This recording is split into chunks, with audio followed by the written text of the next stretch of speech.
In this episode, I read the first chapter of my new book and talk about fake fun versus real fun, and also about discharging our loyal soldier.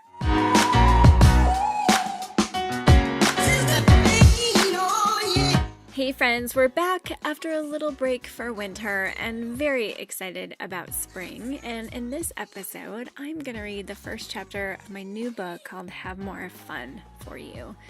But before I do that, I have my right-hand guy here, my handsome husband and all-around fun time guy, Joe Arioto. Hey, Joe.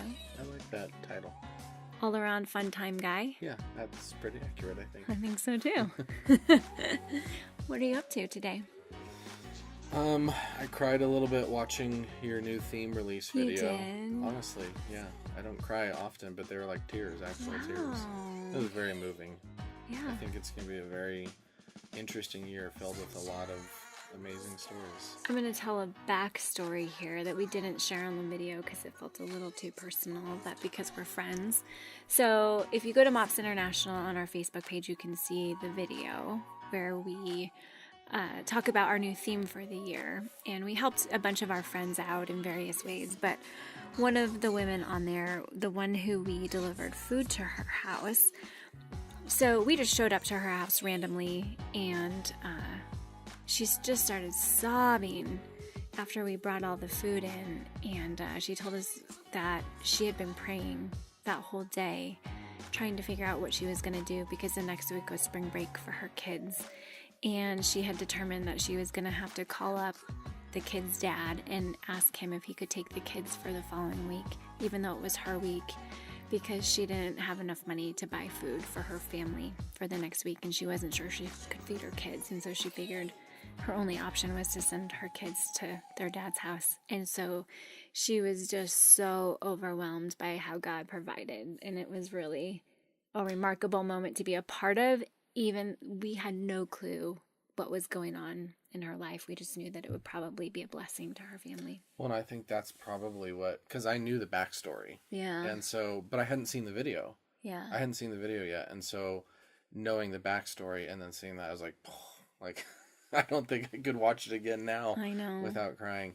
And I think it's interesting, you guys were going to do this really cool concept of, to the full for strangers. Mm-hmm. And then I was like, wait a second, we've got people right around us that need help. Yeah, we actually filmed a bunch of footage where we went out and pumped strangers gas and filled their gas tanks to the full and served coffee at a daycare for parents to start their morning with a full cup of coffee.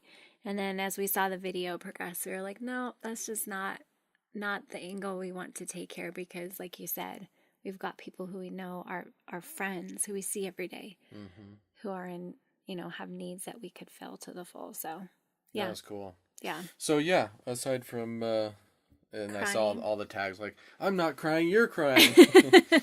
You're like, I'm legitimately crying I think today. I texted you, I was like, I forget what I said, but yeah, something like that. Yeah. Some ninjas chopping onions in my office.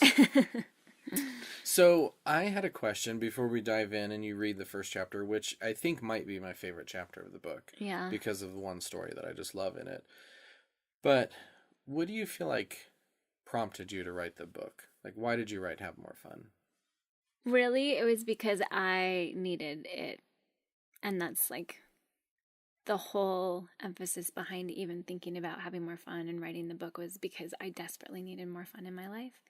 And unlike you, my natural inclination is not to have a lot of fun. Like, I have to work hard at it and make a priority of it. And so it was kind of just a decision to recalibrate and figure out ways to have more fun and not take life so seriously. Mm-hmm. So would you say that I've started having more fun since I wrote it? Well, it's become kind of a family motto. Yeah, family motto. It's like, if I want you to do something, it's like, well, you could do it. You just have more fun. And then I have to. And then you have to. It's like, because I can't back down from a challenge. Yeah, it's worked. Even my friends at work know that if you want Mandy to do something, you dare her to do it. Yeah, challenges. And she can't say no. How do you, honestly, that's obviously made an impact, because we can, fool around if it's like, even I remember when you first started writing the book and we were out at your mom's and you were like fully clothed, not planning to go in the pool. And it was like, I said something about like, well, have more fun. And then you jumped in like with all your clothes on. So aside from like me or the kids prompting you to have more fun, like with something like that, like as a challenge or a dare, what kind of impact do you feel like it's had just like every day not being challenged, just every day? I feel like I'm looking for it more often, and I feel like so much of life is we see what we're looking for. And so I find more moments to have fun. I feel less stressed. I feel like I can sleep better, like really practical small things that I think that's because we're turning the Wi-Fi off at night. that could be too. Okay, here's a little practical tip for you. Get one of those like like an automatic timer. What's it called? What they're called. I don't know what you even where it turns your lights off automatically at a certain outlet time. timer. Like if you just search outlet timer on Amazon, plug your Wi-Fi into it. It was like $5 or something. Yeah. Yeah, plug your router into it, and you can set the time that you want it to go off and on. Turn on and off. Turn it off at night, and you will sleep 1,000,000 times better. Yeah. Do you sleep better? I don't know. I guess I do. We'll say yeah. Yeah, I do. Definitely I do. No, I feel like I'm enjoying life more. Just looking more. You're choosing the option of looking for fun. And intentionally creating fun. Yeah. Like when we were in San Diego, we played oh my gosh. glow-in-the-dark tennis. Glow-in-the-dark tennis. We have to do a video with that. I wasn't even going to go. I was like, it's late and, go down, you guys just go. And you're like, no, you can't miss this. So basically what we did is we bought how many glow-in-the-dark sticks? Probably 100. Mm-hmm. At the dollar store. At the dollar store. So it was like 3 cents. Yeah. And threw them all over the court. Well, Broke them, shook them up, broke them, shook them up, and then cut it and dripped it all over 3 tennis balls. So, the tennis balls were glow in the dark, and then we lined the tennis court with the rest of them and played glow in the dark tennis. And all the kids were wearing them, and it was freaking hilarious. Our niece and nephew were wearing them, on their hands and feet. So when they were running, all you saw was these little circles flying. That was really fun. So nighttime glow in the dark tennis. That wouldn't happen without have more fun. That wouldn't happen. Yeah. I would say I've noticed a change in you with that. You're looking for fun in different ways. I'm practicing what I've been preaching. Yeah, it's like you can't put that out into the world and not have to be congruent. Yeah, you got to be congruent with it. So I think it's time. It's time to read it. Mm-hmm. All right. Well. Okay, so I'll let you. I was gonna say I'll let you take it away. Well, thank you. Okay, so this is chapter 1, which comes after an introduction. And comes after a foreword. That comes after a foreword by Bob Goff. And you can get the foreword, introduction, and first chapter if you want to actually read it with your eyes, because I like to read with my eyes and not hear things. You can get that on my website, which is mandyarioto.com. Or you can go to havemorefunbook.com. Or havemorefunbook.com. Yeah. Boom. Okay. Or you can go onto Amazon and get it. That's probably your best option, is to just pick up a copy, because it's like $12 on Amazon right now. It's $12.18 on Amazon, and we put together a pre-order bundle if you get it before Friday? Before the 8th at midnight? That's Monday. Monday? Mm-hmm. Because I think Tuesday's the night. So you've got this week and the weekend to get it, and there's a bundle that's worth like $148. Wow. For $12.18, so... Quite a deal. Yes. Okay, here we go. Chapter 1, When You Forget to Have Fun. Here is a list of things I have forgotten recently. On pajama day, I sent my kids to school in pajamas, only to find out when they got off the bus that afternoon that pajama day was actually the next day. Sorry, kids. I cannot remember our Hulu password, so I keep resetting it and forgetting it again. And speaking of Hulu, I recently declared a Shark Tank-worthy idea. There should be Hulu for books, to which my husband replied, you mean the library? Oh yeah, forgot about that too. Despite all the things I have forgotten over the years, there is one story from my childhood that I will never forget. I grew up on a horse farm in upstate New York, which is incredibly ironic because my mom was terrified of horses. It was my dad's lifelong dream, so my mom, being the good sport that she is, went along with it. My dad was always looking for new horses to add to our barn. One day, Dad gets a call from a friend who knows a farmer in Pennsylvania who's wanting to sell 2 show horses. My dad gives the farmer a call, and after learning they're 2 mayors who come from a good line, he decides it's worth a road trip to go and check them out. The next weekend, my dad and I get up early and drive for 4 hours until we reach the driveway to the farm where the farmer is expecting us. My dad makes a right turn onto the long, winding street. On the right-hand side are meticulously maintained pastures stretched out for a half-mile, filled with cows and goats and lush grass and white fencing. And I roll down my window to get a better view, and the sweet smell of freshly cut clover fills our car. And then we drive a little farther and come to an old white farmhouse flanked on the backside by a big red barn. My dad parks the car in front of the house, and as we get out of the car, the farmer opens the front door of the house, making his way out to greet us. As he approaches my dad, we both glance at each other with mutual acknowledgement that we're surprised by how old he is, evidenced by his pace and the deep lines on his face. Greeting us both with a hug, his deep voice booms, "Let me show you the girls." And leading us back to the barn, he slides open the huge door, and the scent of leather mixed with sawdust fills the air. I breathe deeply because it is exactly how a barn should smell. Everything about the place is meticulous, like the fields. We walk over to the horse stalls, and my dad pets the horses' manes, while the farmer fills him in on their personalities. My dad asks to see the horses run, so the old farmer opens their stalls and grabs both horses by their halters, leading them out the gate toward the pasture. One of the horses is so anxious to get out into the field that she shoves her nose between the gate and the fence post and flings it open, almost knocking me down. The 2 horses then proceed to run through the gate into the pasture, where they start bucking and chasing each other. They run to the farthest end of the field, roll in the dirt, and race back to a patch of lush grass. Delight is the only word that captures those horses in the pasture. And the minute my dad sees this, he looks straight at the farmer and says, "Yep, those are our girls." And at this point, I climb up on the top rung of the fence to get a better view of the horses, while my dad and the farmer talk terms. Our barn was in the process of being remodeled, so Dad tells the farmer that it would likely take another 6 weeks before we would be ready to bring the horses home. The farmer waves a leathery hand, worn rough from years of sowing hay and caring for animals, in front of its face, and with a nod of his head says, "No problem at all. We'll take care of them until you're ready." As building projects often do, our barn took longer to finish than my dad had estimated. And it wasn't until 3 months later that we retraced our route back down to Pennsylvania. But as we turned into the driveway of the farm, it looked completely different. My dad looks at me out of the corner of his eye and asks, "Did I make a wrong turn?" There were no animals in any of the pastures. The grass was so overgrown, it was as tall as my waist, and everything looked to be in disrepair. Well, the farmer's wife greeted us as we got out of the car and then proceeded to tell us that a few days after our first trip, the farmer had gotten injured and hadn't been able to get out of bed.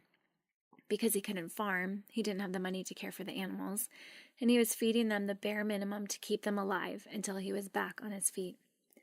Realizing that the horses have been in their stalls for 3 months, my dad starts to panic. He runs to the barn, flings open the door, and the stench of manure and urine is so strong I get sick to my stomach. He rushes over to the horses' stalls and realizes that the doors are the type that push in, but 3 months' worth of manure was blocking the doors from opening. I find some shovels, and for the next 20 minutes, my dad and I shovel manure into a wheelbarrow. And once we finally clear a way to free their doors, my dad looks at me and says, "Hey, remember how the last time you almost got knocked over when they ran out into the field?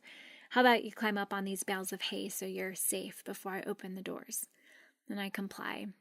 Then, rushing the 2 doors open, my dad takes a step to the side so that the horses can run past him and into the open field. But when he does that, the horses just stand there.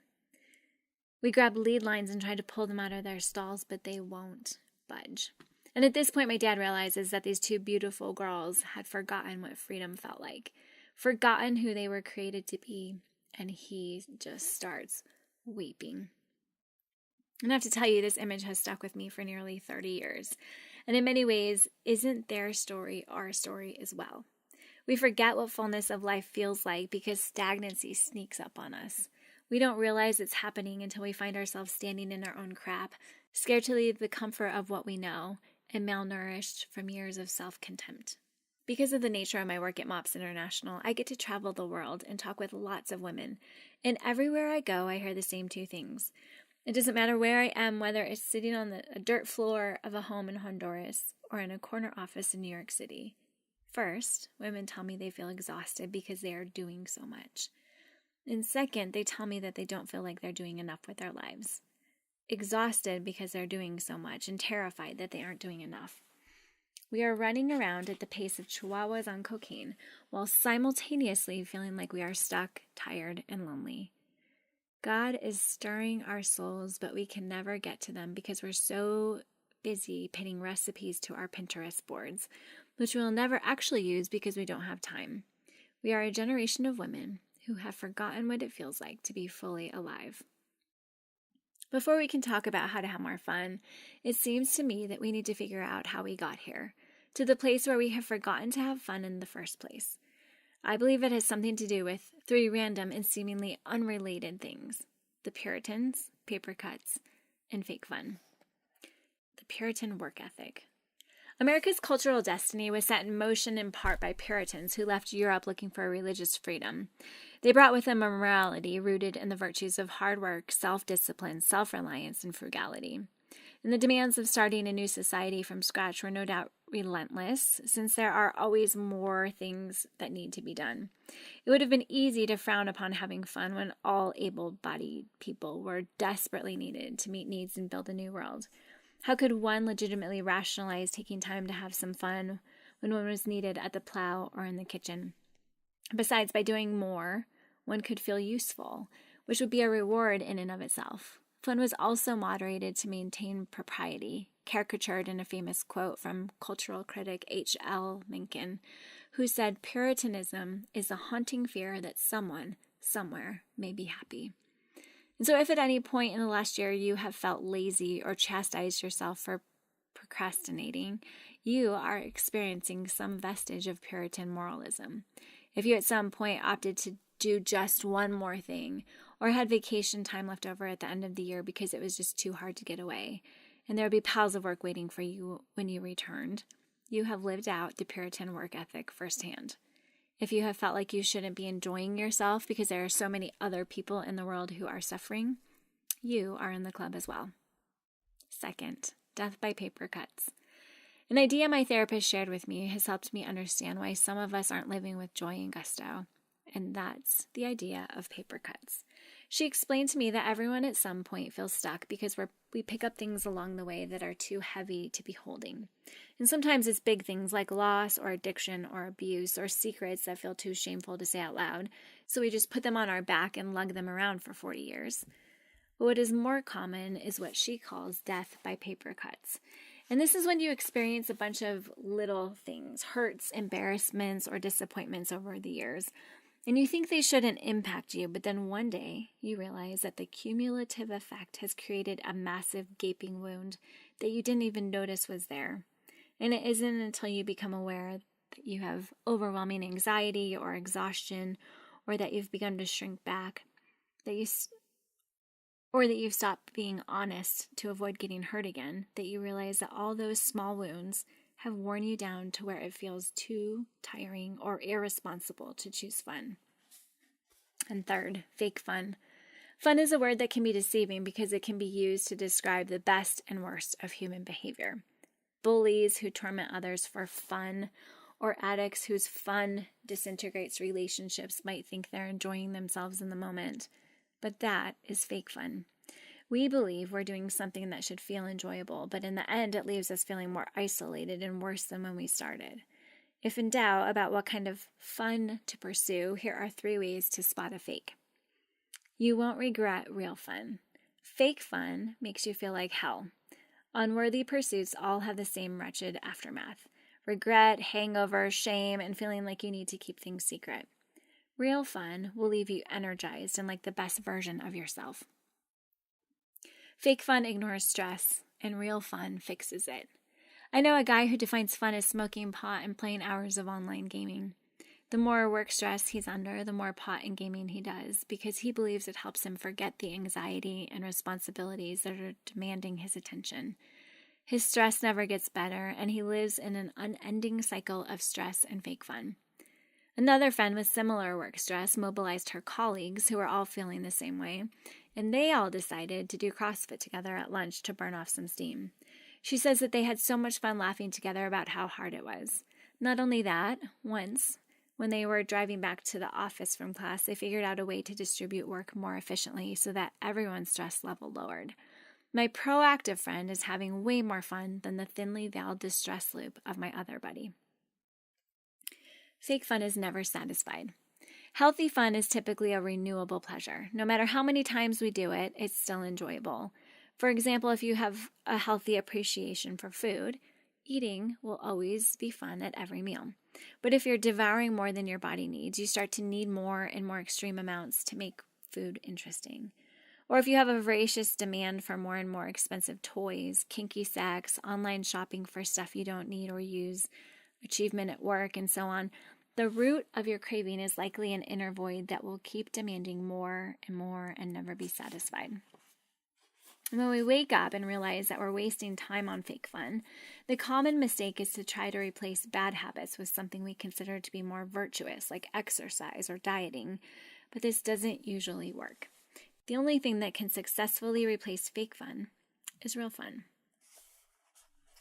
Loyal soldier.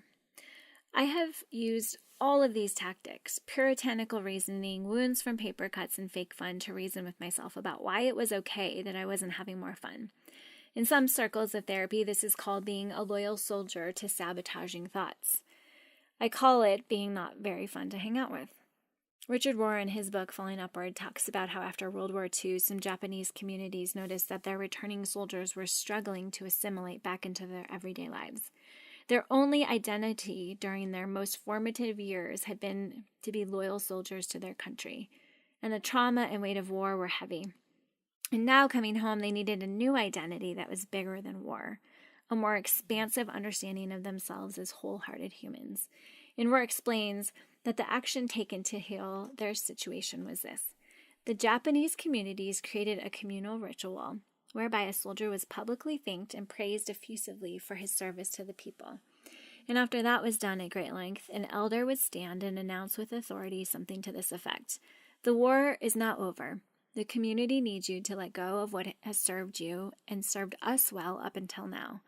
The community needs you to return as a man, a citizen, and something beyond a soldier. There's wisdom in recognizing that most of us need a rite of passage to help us transition from one way of being to another. A simple process known as discharging your loyal soldier can help us create closure and instill a new sense of freedom and fullness of life. So before we go any further, I want to invite you to discharge your loyal soldier so that you can start regaining the lightness of fun. And so here's a liturgy that is both prayer and blessing, and that can be a powerful tool to thank your loyal soldier for the ways it has shown up to protect you, and then to dismiss it from duty. God, over the years, I have tried to do things right and attempted to be responsible and hardworking. I have employed my loyal soldier well, but it is time for a new season. I bless my loyal soldier for serving me well, and now I dismiss it from duty. May my body and soul feel a lightness that whispers of Eden.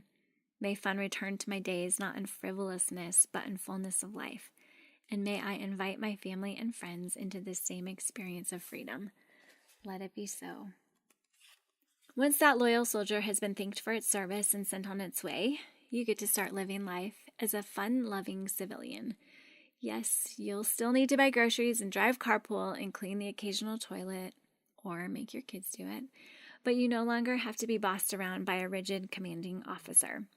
Perhaps, while you're dutifully gathering kale and quinoa at the grocery store, you dance to the music playing over the loudspeaker as you push your cart down the aisle.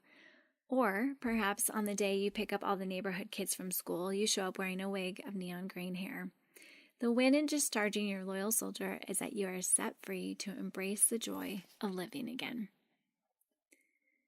So I'm 8 years old, standing in a horse barn in Pennsylvania, and my dad is weeping.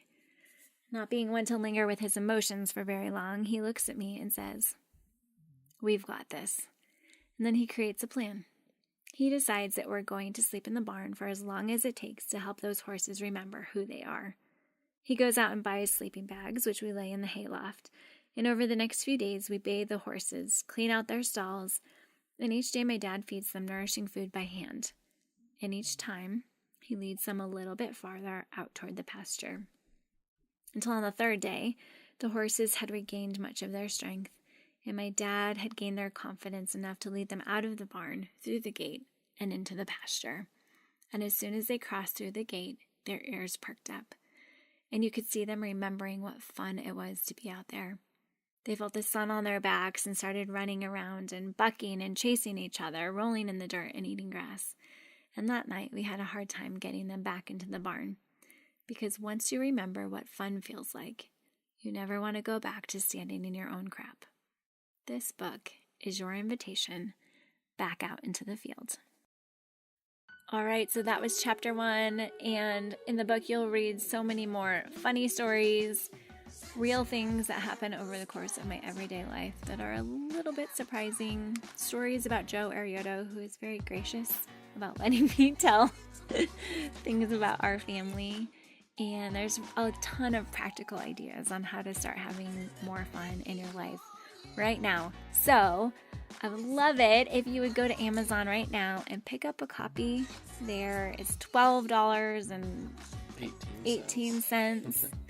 So a total deal, and start reading it right now. And then write a review. Leave a review. Let us know what you think of it. Let us know how it changes your life. Thanks so much for listening today. Now, go out and have more fun, and don't come back until you do.